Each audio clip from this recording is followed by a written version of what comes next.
Episode number 151. To outsiders, the five energetic women seemed to rule the house, and so they did in many things, but the quiet scholar, sitting among his books, was still the head of the family, the household conscience, anchor, and comforter, for to him the busy, anxious women always turned in troublous times, finding him, in the truest sense of those sacred words, husband and father.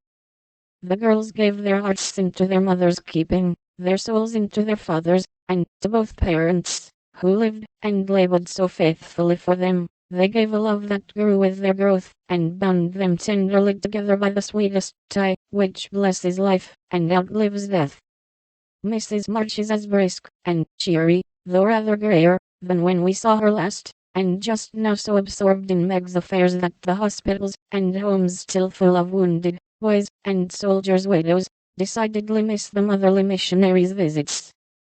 John Burke did his duty manfully for a year, got wounded, was sent home, and not allowed to return. He received no stars or bars, but he deserved them, for he cheerfully risked all he had, and life and love are very precious when both are in full bloom.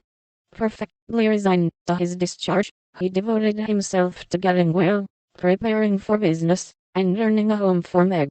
With the good sense and sturdy independence that characterized him, he refused Mr. Lawrence's more generous offers, and accepted the place of bookkeeper, feeling better satisfied to begin with an honestly earned salary than by running any risks with borrowed money.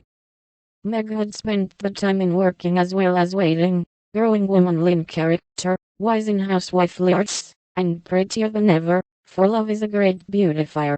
She had her girlish ambitions and hopes, and felt some disappointment at the humble way in which the new life must begin.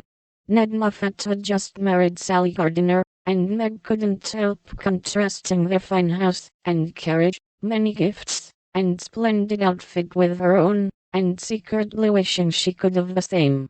But somehow envy and discontent soon vanished when she thought of all the patient love and labor John had put into the little home awaiting her, and when they sat together in the twilight, talking over their small plans, the future always grew so beautiful and bright that she forgot Sally's splendor, and felt herself the richest, happiest girl in Christendom.